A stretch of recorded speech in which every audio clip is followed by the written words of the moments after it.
Dr. Silva. Thank you for joining me for this talk on Avoidant Personality Disorder. So I'm going to tell you about this condition as defined by the American Psychiatric Association in their Diagnostic and Statistical Manual, 5th edition, text revision, which is the latest version that came out in 2022. And in order to qualify for a diagnosis, according to that tome, you have to meet 4 out of these 7 criteria. And I always say every time, in real life, the clinician is going to diagnose based on the overall presentation. In real life, if a person had 3, or maybe even less than 3, but the overall presentation and the severity of the symptoms were unequivocal for the diagnosis. And if they were pervasive and severe, and I felt in my gut that this person had avoidant personality disorder, then I would give that diagnosis. And I want to put a fine point on this. Diagnoses in psychiatry are syndromes, okay? It's not like the rest of medicine. So by saying that someone has avoidant personality disorder, I could have 2 people and I could diagnose them both with avoidant personality disorder, and they might not even have any symptom overlap. All they would each have to have would be 4 out of 7. Let me do the math real quick on that. If they have 4 out of 7, then they would at least have to have 1 symptom overlapping. 1, right? They would at least have to have 1 overlapping symptom. But the point is that these are syndromes. I have another video that I did on syndromes. You're not saying anything about the etiology or the pathophysiology of conditions when you put a name on them. So if I had someone who came in who was having problems because they were hypersensitive to the possible criticism or rejection of other people, and it was holding them back at work, and it was also causing dysfunction in their interpersonal relationships, I wouldn't pull out the book, the DSM, and start counting up criteria and say, oh, well, you only meet 3 out of these, so I'm not going to diagnose you with that. That's ridiculous. It doesn't matter what I call it. At the end of the day, the target symptoms are what they are, and the dysfunction is what it is, and the prescribed treatment, the proposed therapy, is what it's going to be. So, that said, when you're doing research and you're studying this condition and what might help and what treatments might help and what the epidemiology is, then you do need to have some uniformity from one research group to another, and that's why you have these diagnostic criteria. Whatever else, all of these conditions show that criterion A, which comprises all of these 7 specific symptom sets, is a pervasive pattern of social inhibition, feelings of inadequacy, and hypersensitivity to negative evaluation, like all personality disorders beginning by early adulthood and present in a variety of contexts. So it doesn't start in midlife, and it's not just at work, and it's not just in the context of intimate relationships, for example. But the core feature is a pattern of social inhibition and feelings of inadequacy. Now, there's a lot of overlap with social anxiety disorder. As a matter of fact, it's been proposed that maybe it's the same condition. Because if one individual meets criteria for both social anxiety disorder and avoidant personality disorder, then we're not saying that that person has 2 different conditions, 2 different illnesses. And while out in the real world, we may want to separate these 2 conditions because there is one key feature that maybe distinguishes one from the other, in any given individual, it would be foolhardy to presume that that person has both social anxiety disorder and avoidant personality disorder because of 2 different illnesses, 2 different genetic aberrations. It's probably genetic, or whatever the nature-nurture balance is. It would be silly to say, oh, he's got these 2 conditions which overlap 99%, but he or she meets criteria for both conditions, so we're going to presume that they are 2 separate conditions. That's like saying panic disorder and generalized anxiety disorder are 2 separate conditions in the same individual. I've made that point before, and I really do encourage you to take a look at my When Diagnoses Don't Matter in Psychiatry video. But the main difference, by the way, between these 2 is that in avoidant personality disorder, there are feelings of inadequacy. There is a sense that the individual is in fact inferior and that other people are going to find out. Whereas in social anxiety disorder, there is not necessarily that sense of inferiority. There is a fear of, really it's a fear of the social interaction. It's not knowing what to say and feeling very uncomfortable with eye contact and not feeling like you have anything in common with these other people that you don't know that well, or especially in groups. It's a fear of being humiliated. There is a fear of embarrassment that they both share, but you don't have this imposter syndrome like set of symptoms with social anxiety disorder, whereas you do have it. So you don't have that with social phobia, but you do have that with avoidant personality disorder. And imposter syndrome is another related syndrome that may be the same thing in a given individual, but which shares a lot of characteristics with avoidant personality disorder. Symptom number 1, avoids occupational activities that involve significant interpersonal contact because of fears of criticism, disapproval, or rejection. So this really limits people occupationally. They may decline job promotions to avoid criticism. And you might also see a pattern of having a lot of jobs because these individuals will sometimes leave a job situation after prolonged contact with a given group because they feel that the more contact they have, ongoing contact, will give other people more opportunities to discover just how inadequate they are. Number 2 is unwilling to get involved with people unless certain of being liked. Other people are assumed to be critical and disapproving unless proven otherwise. And unless they meet very stringent screening criteria, persons with avoidant personality disorder avoid making friends. They avoid meeting new people, and they avoid getting close to other people, including coworkers. They're also highly avoidant of group activities. And as far as on a one-to-one basis, interpersonal intimacy, whether we're talking about romantic intimacy or just being close friends, is often difficult. Although they are able to establish intimate relationships, but only when assurance of uncritical acceptance is guaranteed within the context of those relationships. So they can get married, just like individuals with social anxiety disorder, but they don't have a ton of friends and they don't feel at ease in situations in which they're likely to be judged, which for them is all situations. In the context of these intimate relationships, they continue to show restraint because of fears of being shamed or ridiculed. Maybe marriages would be an exception over time because your spouse tends to be the person that ultimately that these feelings of social interpersonal anxiety tend to be the least over time. But certainly in dating relationships, even ones that have been going on for quite a while, these persons can be quite inhibited. And that's in the bedroom and in the kitchen, just across the board. They're also preoccupied with being criticized or rejected in social situations. Criterion number 4. And it's because in many cases, these individuals have a markedly low threshold for detecting such reactions. In fact, they react so strongly to subtle cues that are suggestive of mockery or derision that they may actually misinterpret neutral gestures or statements as critical or rejecting. So they jump to conclusions, not unlike patients with paranoid personality disorder. There's lots of overlap between the symptoms among personality disorders, but for the avoidant personality, if someone is even slightly disapproving or critical, they may feel extremely hurt. Not surprisingly, they tend to be shy, quiet, inhibited, and invisible, quote unquote, because of the fear that any attention would be critical or rejecting. They expect that no matter what they say, others will see it as wrong, and so they may say nothing at all. Despite their longing to be active participants in social life, they fear placing their psychological welfare in the hands of others. And this is not unlike individuals with social anxiety disorder who want to have friends and who want to be social, and they can be lonely if their symptoms are so inhibitory that they're not able to make friends or to engage in dating relationships, etc. This is what characterizes the difference between the schizoid personality, who tends to be solitary and aloof,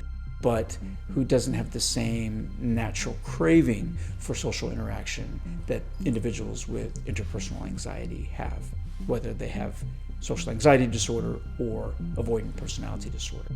In my book, by the way, Avoidant Personality Disorder is really a more severe form of social anxiety disorder. I think if a person, whatever their psychopathology is, where they're pathologically shy, painfully shy, and they meet criteria for social phobia, I think if they just had that same condition to a higher extreme, they would show signs of avoidant personality disorder, and they would be quasi-delusional about their own inadequacy, because they would begin to believe that which they fear, the fear of being humiliated, of being exposed, that I think patients with social anxiety disorder have, because other people might perceive them as inadequate. The person with avoidant personality disorder comes to believe that they must be inadequate because they believe it so strongly. I believe, this is my personal professional opinion, that individuals with panic disorder are really individuals with severe generalized anxiety disorder, because 100% of people with panic disorder are worriers. They're anxious types. They're not laid back and then all of a sudden they meet criteria for panic disorder.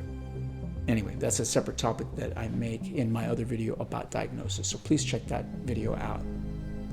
Number 5 is inhibited in new interpersonal situations because of feelings of inadequacy. And number 6, views self as socially inept, personally unappealing, or inferior to others.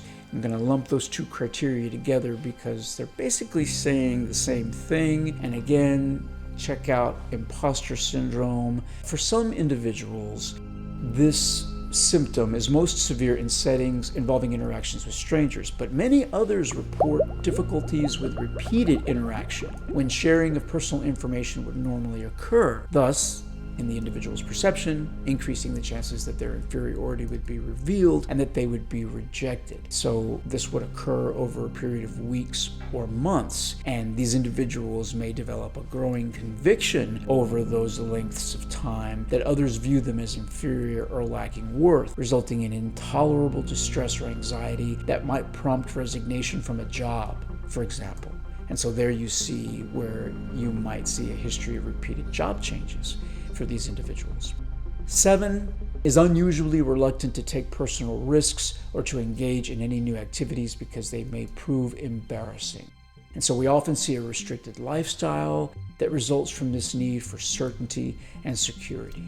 Other associations beyond social phobia would include performance anxiety. You're going to see parallels. There are direct overlaps. People with performance anxiety tend to get panicky in situations in which they have to give speeches or where they are going to be subject to particular scrutiny, stage fright. Whereas people with social anxiety disorder, it's more generalized, just sort of any social situation where they might be scrutinized on a social level.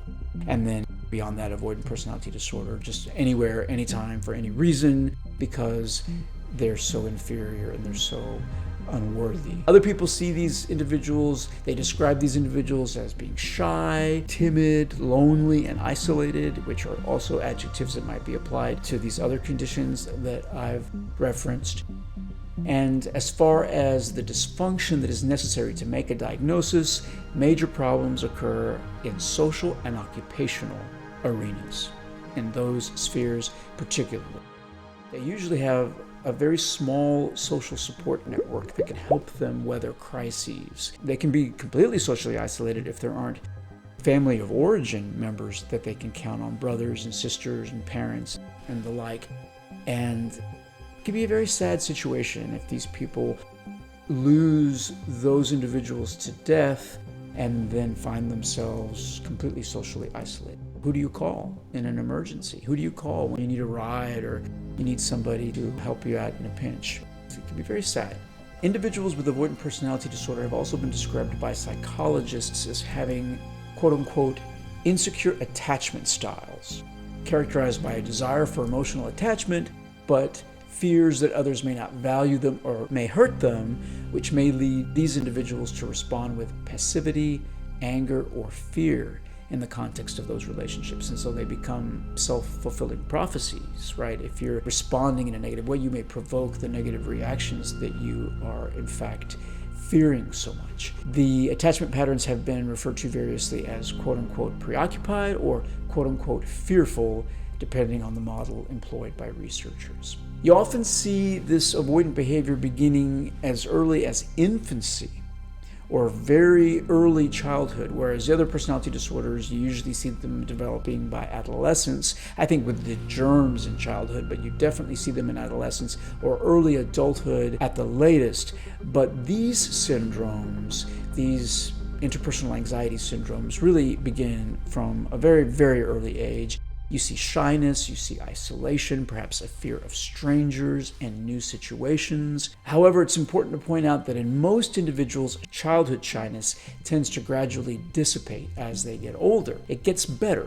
For example, when we see OCD in childhood, clear-cut OCD, there's no doubt about it, the child has OCD. Some people grow out of it. As their brains mature and get better, presumably get better at serotonergic neurotransmission, they no longer have OCD, and they don't even have remnants of it a lot of times in adulthood. Or else they have it really severely when they're children, and it gets a little bit better in adolescence and adulthood. They may or may not even qualify for a diagnosis because they don't have the functional impairment or the intense subjective emotional distress that you need to make a diagnosis in those cases. They have OCD symptoms, there's no doubt about it, but it may not be so severe that it qualifies for diagnosis. Here again is an anxiety syndrome, so serotonin has a lot to do with it, and you see a lot of people growing out of childhood shyness. Childhood shyness is very common. You see a lot of children. They hide behind their parents. They don't make eye contact. They're very bashful with strangers. We see it. But the rate of that is much greater than the rate of social anxiety disorder / social phobia, as well as avoidant personality disorder. And so it's very important to employ great caution when making a diagnosis of avoidant personality disorder in children and adolescents, in whom shy and avoidant behavior may be developmentally appropriate. And so I think a prudent child psychiatrist might wait a few years before making these diagnoses, because really, even though there's nothing in the criteria that says that you have to be a certain age, and technically you could make the diagnosis, it might be preemptive to make it too early. Maybe wait and see if the child grows out of it. Culture-related diagnostic issues also always have to be considered, and so in some cultural contexts, this behavior that you see that really is avoidant and hypersensitive and all the rest of it, if it's culturally appropriate, and so it's more learned, and most of the people in that culture act that way in those situations, then it's not avoidant personality disorder. That's really more for the clinician that is trying to diagnose it, perhaps in a culture with which he or she is not familiar. Because you're not going to say that if a person has this hypersensitivity to being evaluated by other people and they feel themselves to be inferior and they meet all of this criteria, well, then they have the syndrome no matter what culture they were born into, because it is largely a biologic condition. No one's taught to feel that way and to behave that way. It's pathologic. But what we mean when we say it may be culturally appropriate is don't jump to the gun, clinician.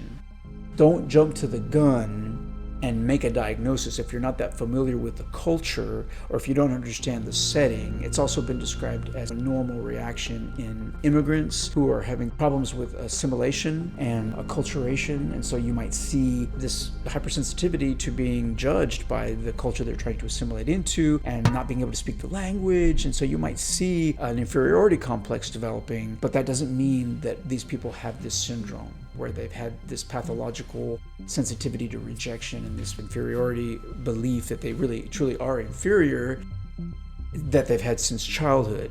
If someone is having trouble acculturating and they don't speak the language very well, the fear would be that they would be perceived as inferior. So there's a big difference there, and that's also the difference between social anxiety disorder, the anxiety there, and for that matter, performance anxiety. Individuals with performance anxiety, if they're truly not prepared, and if they really feel like they are faking it, they may actually feel a fear of being exposed. But a person could be very prepared for their speech, or they believe themselves to be really good actors, but they may still have the stage fright and the performance anxiety that comes with those situations. So it really depends. We just got to really look at the situation. A psychiatrist always has to evaluate exactly what's going on and be very attuned to the given individual and the very specific circumstances, the variables and the factors in that situation. You can't look at the DSM as a cookbook. You can't go down and say, 4 out of 7. Oh, well, this person has it, So even the DSM warns you, be careful about the age, be careful about the culture,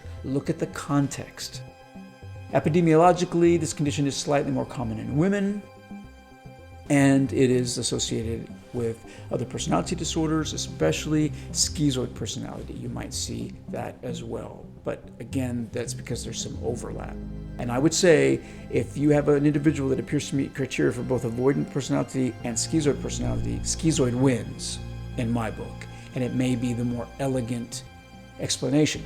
Whatever else, even if I decide to say, oh no, I'm going to call it schizoid and I'm going to call it avoidant because there's just so many criteria that don't overlap that are satisfied, there's no way that I am going to say that that person has two different pathophysiologies, because schizoid is so serious and it overlaps with avoidant personality. So I just think that even if I'm going to say they have both diagnoses, just as when I diagnose someone with generalized anxiety disorder and panic disorder, I'm not saying that they have two different illnesses.